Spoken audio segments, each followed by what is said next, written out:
બનાસકાંઠાના સુઈ ગામમાં જળબંબાકારની સ્થિતિ સર્જાતા લોકોના ઘરો દુકાનો બધું જ પાણીમાં ગરકાવ થયેલું છે।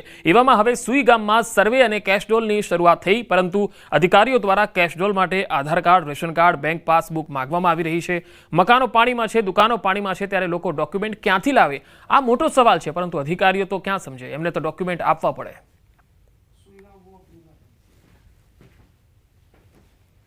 પવન સાથે ભારે વરસાદ આવ્યો અને સુઈગામના હાલ બેહાલ થઈ ગયા। સુઈગામના પૂરના પાણી આવ્યા 7 થી 8 દિવસ થવા આવ્યા છે। હજુ પણ સુઈગામ પાણીની અંદર ઘેરાયેલું છે। મુખ્યમંત્રી પણ આવ્યા, સુઈગામની મુલાકાત લીધી અને લોકોને સાંત્વના આપી અને કહ્યું કે તમામને સર્વે થશે અને કેશડોલની શરૂઆત થશે। સરપંચ, શેનો સર્વે શરૂ થયો છે અને કેશડોલમાં શું પરિસ્થિતિ? અમારે જ્યારે મુખ્યમંત્રી સાહેબ આવ્યા ત્યારે એમને પણ કીધેલું હતું અને એમને રજૂઆત કરેલી હતી કે અમને કેશડોલ ને ઘરવાખરી એ રોકડમાં, એ કેશડોલ છે એ રોકડમાં, ખાતા કે અત્યારે કોઈની પાસે કેવાયસી નહીં, ખાતાની બેંકની પાસબુક નહીં, પાણીમાં બધું ધોવાઈ ગયેલું છે અને જોન પોતાની લઈને પાણીમાંથી બહાર નીકળેલા છે। અમારી રજૂઆત એવી છે કે અમને રેશન કાર્ડથી કેશમાં આપો, આવી સરકાર શ્રીને અમારી નમ્ર વિનંતી છે કે ભાઈ અમને કેશમાં આપો। પશુઓ માટે શું પરિસ્થિતિ છે, ઘાસચારા માટે શું પરિસ્થિતિ છે? એવું કહ્યું હતું કે સરકાર દ્વારા ઘાસચારો મોકલવામાં આવશે। હવે ઘાસચારામાં સાહેબે અમને અત્યારે એવી વાત કરી કે કાલથી તમને ઘાસચારો મળશે, પણ એ લોકો પશુઓની સંખ્યા અને અહીંયા કેટલા પશુ છે એનો અમને આંકડો આપો। હવે આંકડામાં કેવું છે, અત્યારે પાણીમાં પશુઓ જવાય એમ જ નથી, પશુ લઈને અવાય એવું નથી ગણતરી થાય।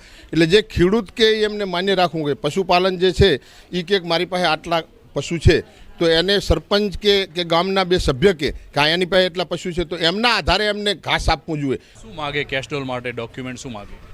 હવે ડોક્યુમેન્ટ એમ કહે છે કે એ લોકો કહે છે આધાર કાર્ડ લાવો, બેંકની ડાયરી લાવો। હવે બેંકમાં તો યાર ઘણા બધા અહીંયા ખેડૂતો છે, એમને તો અત્યારે કેવાયસી કરવા પડશે, ખાતા બંધ પડ્યા છે, એમને થોડો રોજનો વહીવટ છે, એટલે ખાતા બી બંધ છે। એના કરતાં ગામ મામલતદાર રેશન કાર્ડ ઉપર સિક્કો મારી અને પૈસા આપી દે તો ચાલે ને। કે હવે ડોક્યુમેન્ટ વગર કેશડોલ આપવાની વાત કરી રહ્યા છે। સરપંચ કહી રહ્યા છે કે મેં લેખિત આપ્યું છે, એસડીએમ જોડે વાત કરી છે, એસડીએમ કહે છે કે મારી પાસે પરિપત્ર નથી। તો આમ આ સરકારી અધિકારીઓ અત્યારે આ પૂર પીડિતો સાથે મજાક કરી રહ્યા છે અને પૂર પીડિતો પાસે ડોક્યુમેન્ટ માગી રહ્યા છે અને કેશડોલનું વિતરણ હજી શરૂ થયું નથી। કિશોર તુવર, ન્યૂઝ 18 ગુજરાતી, સુઈગામ।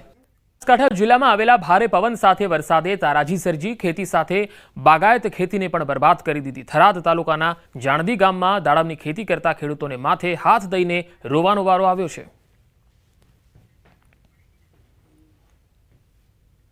તો હવે આ દાડમની અંદર અમારા ઘણા બધા સપના હતા।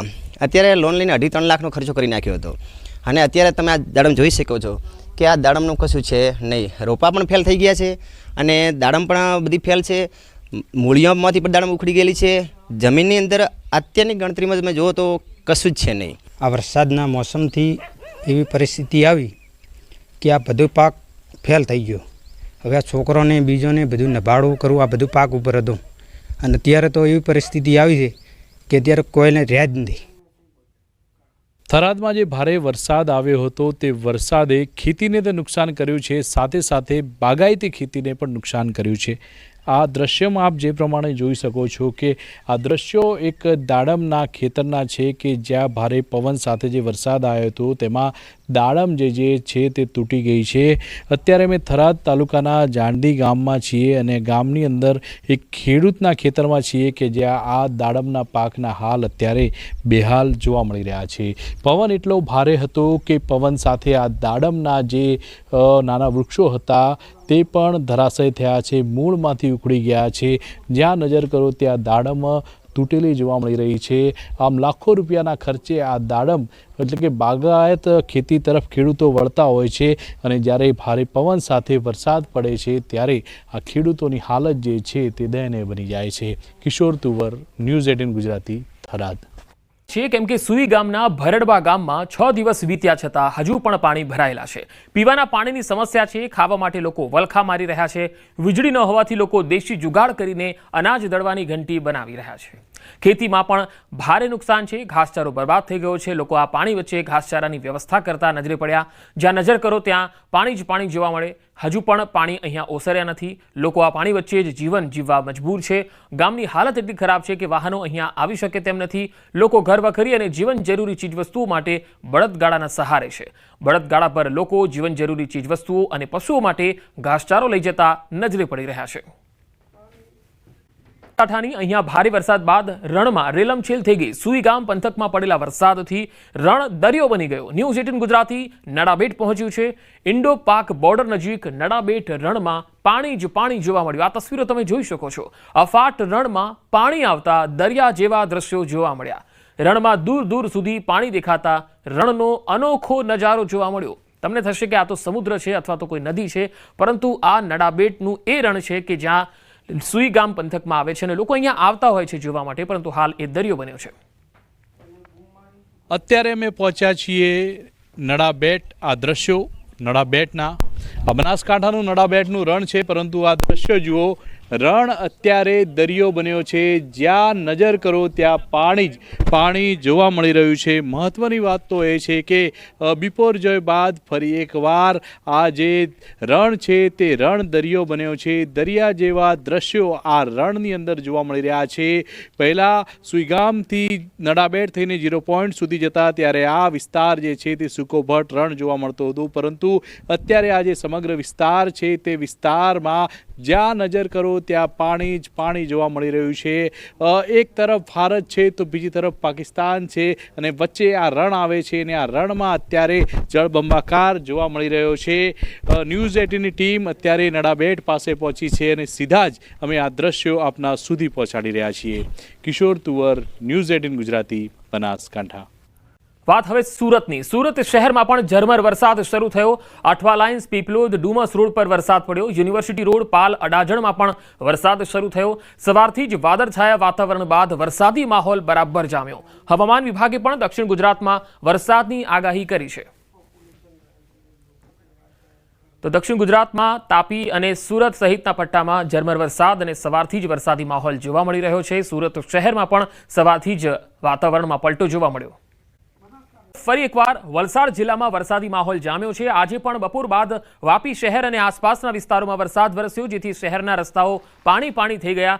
વાપી સાથે જિલ્લાના અન્ય તાલુકાઓમાં પણ છૂટો છવાયો વરસાદ વરસ્યો. હવામાન વિભાગે પણ વલસાડ જિલ્લામાં ભારે વરસાદની આગાહી કરી છે. આજે વાપી સાથે ઉમરગામ, પારડી, વલસાડ અને ધરમપુર, કપરાડાના વિસ્તારોમાં છૂટો છવાયો હળવો વરસાદ નોંધાયો છે.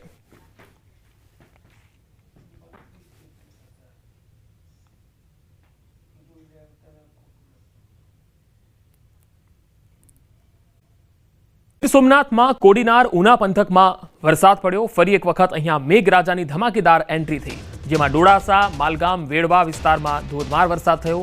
કેસરિયા, ફાફણી સહિતના ગામોમાં પણ વરસાદની હેલી જોવા મળી. વરસાદને કારણે ખેડૂતોમાં આનંદની લાગણી ફેલાઈ ગઈ છે.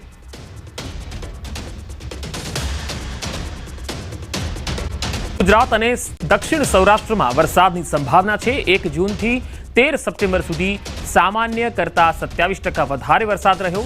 સૌરાષ્ટ્ર કચ્છમાં સામાન્ય કરતા 33%થી વધુ વરસાદ રહ્યો. और आज के लिए ज़्यादातर साउथ गुजरात और साउथ सौराष्ट्र के डिस्ट्रिक्ट हैं जिसमें लाइट थंडरस्टॉर्म की वार्निंग है. और कल से लेकर डे 4 तक गुजरात स्टेट के सारे डिस्ट्रिक्ट कवर हैं, जिसमें लाइट थंडरस्टॉर्म के साथ जो विंड की स्पीड होगी वो 30 से 40 किलोमीटर के आसपास रहने का पूर्वानुमान है. और जो लाइट टू मॉडरेट रेन है वो उसमें गुजरात स्टेट के सारे डिस्ट्रिक्ट कवर हैं, जिसमें लाइट टू मॉडरेट रेन का पूर्वानुमान है आने वाले 7 दिनों के लिए. હવામાન વિભાગે એક મોટી આગાહી કરી છે. આગામી 7 દિવસ ગુજરાતમાં હળવા વરસાદની આગાહી છે, જ્યારે 4 દિવસ થંડરસ્ટોર્મની આગાહી કરવામાં આવી છે. 30 થી 40 કિલોમીટર પ્રતિ કલાકે પવન ફૂંકાઈ શકે છે. અમદાવાદમાં 25 ડિગ્રી સુધી તાપમાન રહેશે.